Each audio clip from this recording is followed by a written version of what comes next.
I am going to show you how to make chowder in a protein-sparing bread bowl that's gonna rock your world. So to make the protein-sparing bread bowl, you're gonna want 3 eggs per bowl. The exact measurements will be in the link below. So I'm gonna put the whites into a nice dry, clean bowl. Make sure there's no water in the bowl. And put the yolks into another bowl. And I'm gonna actually make ice cream with that later. So we have 3 egg whites. And if you're new to making the protein-sparing bread, use real egg whites. It'll help them whip. Try not to get a shell in there, like I did. And here's the third one. And you're gonna want your oven to 375. And what you're going to do is add some salt. I love my Revs and Real Salt. Use code Maria15 to save. And I'm gonna add allulose. Allulose is the only sweetener that will work. Do not use erythritol. It's not going to work because allulose browns and creates a different product. You don't have to use it, but the bread ends up being crispier. I actually personally don't use it with the bread that I eat, but most people prefer this recipe better. I'm gonna add some gelatin because that helps add a chewy texture, and I'm gonna whip this away. So once the whites are very stiff, you're gonna add your egg white powder. And we are doing a protein sparing masterclass tomorrow. And Keto Chow sent a huge bag to everybody. How cool is that? So I'm gonna add that. And I'm just gonna use my mixer or my spatula to mix it. Because if you over mix it at this point, it kind of turns out like styrofoam and people don't like the bread as much. So mix, mix, mix. And I have this really cool silicone bowl that's perfect for making this bread bowl. I'm gonna spray it really well with avocado oil spray. Speaking of which, Primal Kitchen donated avocado oil and Dijon mustard to everybody in the class, which was cool. It's like Whole Foods, everybody. Free stuff everywhere. And then I'm just going to place the mixture into the bowl. And then you just form it around the ring here.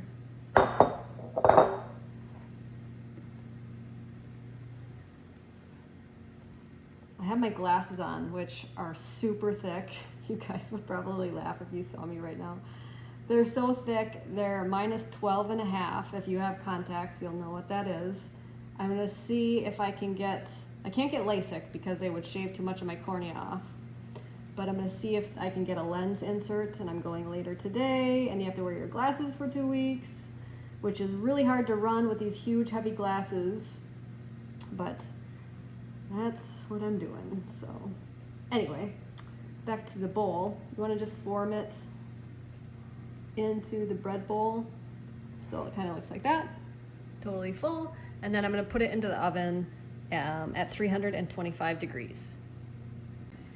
So while my bread bowl bakes, I'm going to show you how to make ice cream because I'm going to do it anyway. Why not show you on the video?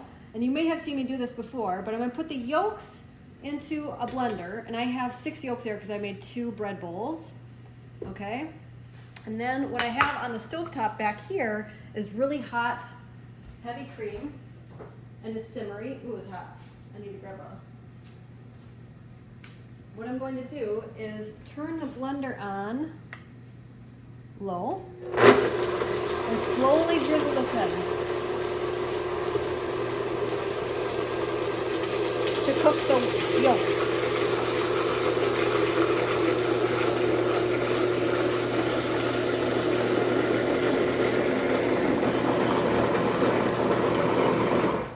All right, so that's how I'm gonna make custard. Growing up in Wisconsin, we always had frozen custard.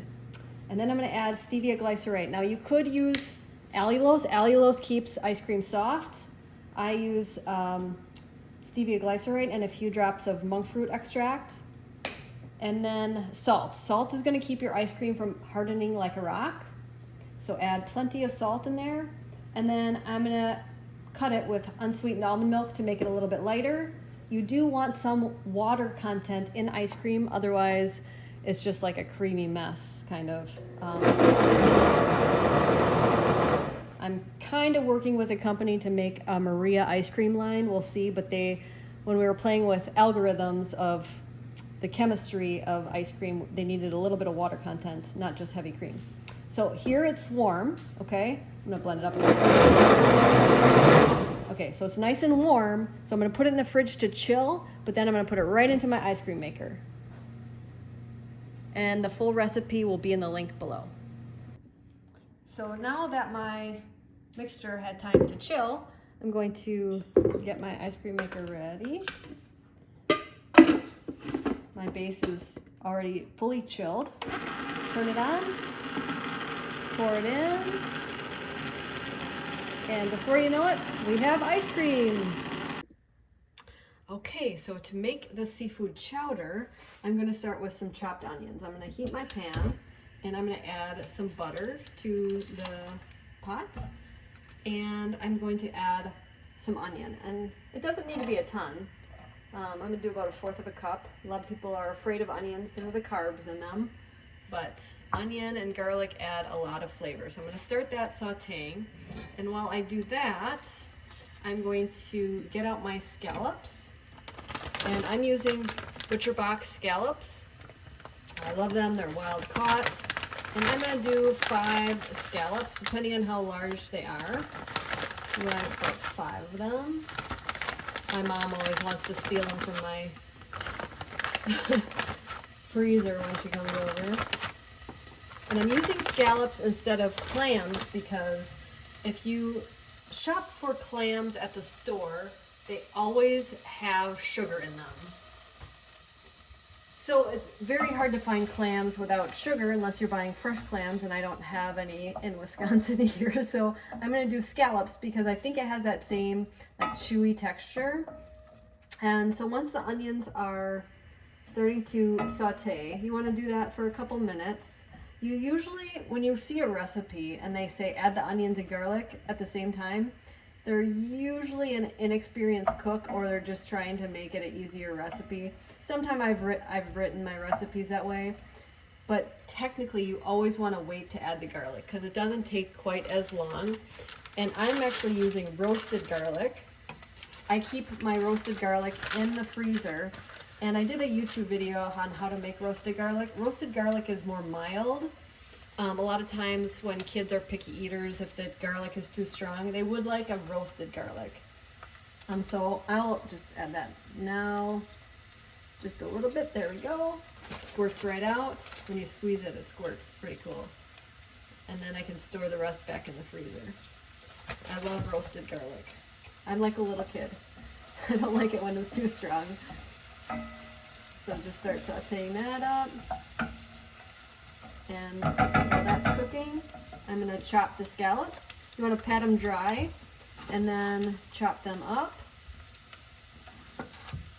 My son, I never thought I'd get him to eat scallops, but I taught him how to make them 90 seconds aside on a hot skillet, and he's a pro at it, and he'll eat scallops. So if your kids are very picky and don't want to try new things, have them make it, and they're more apt to try the food.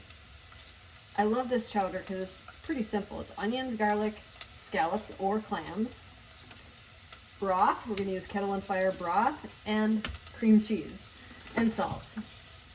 And that's pretty much it. You could add some celery. I do not like celery, so I'm not adding it to my chowder. But I'm just chopping these up into like clam-like shapes here. I had my first clam chowder in a bread bowl in Monterey, California. It was the coolest thing. You got a wristband and you would walk around and try all the clam chowders and vote for your favorite one. It was like some random thing that we walked into. It was really cool. It was fun. So once you have that chopped up, you're going to season it with your red and real salt. Here we go. And not quite ready yet. I want the onions to start to be really, really soft.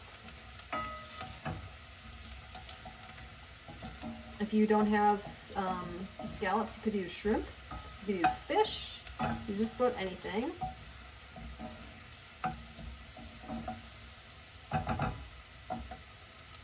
And if you're wondering what Butcher Box is, where I get my scallops, I don't like going to the store.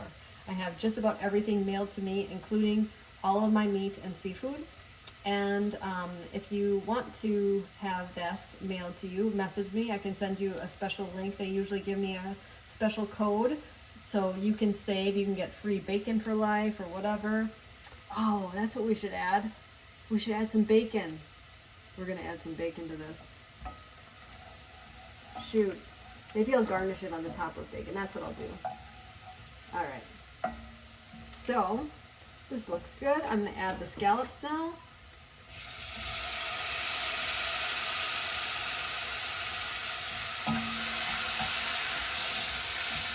Start cooking those. Scallops don't take very long to cook. So once those are cooked, then I'm going to add my kettle and fire broth. I love their broth. There's no sugar in it. It's actually really hard to find broth without sugar too. And bacon. Butcher Box doesn't have sugar in their bacon either. So that's good. Now I'm going to add my broth.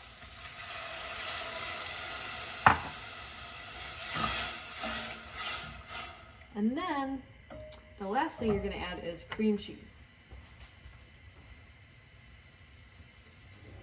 So with the cream cheese, you want to soften it and kind of mix it up. Otherwise, it's going to be very, very clumpy when you add it to it. So you want to loosen it.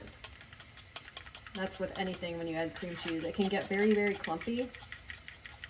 But loosen it up before adding it. It's already kind of clumpy here.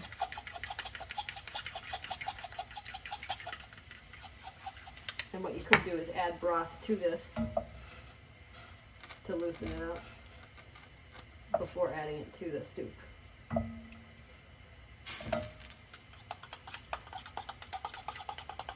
That helps the clumps not form.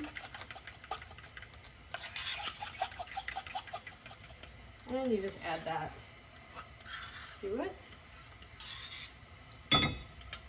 And use a whisk or stir it on up. And you just let that simmer a little bit until it thickens.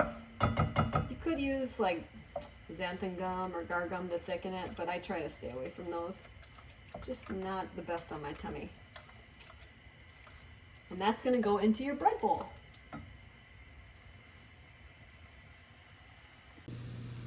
So to make the bacon garnish, I have my Butcher Box bacon, and I'm gonna dice it up. And I like to make my bacon in the oven, because then I can do other things while I'm cooking the bacon. And we'll just take a couple pieces. It's still kind of frozen here. Just enough to garnish it, and chop it away.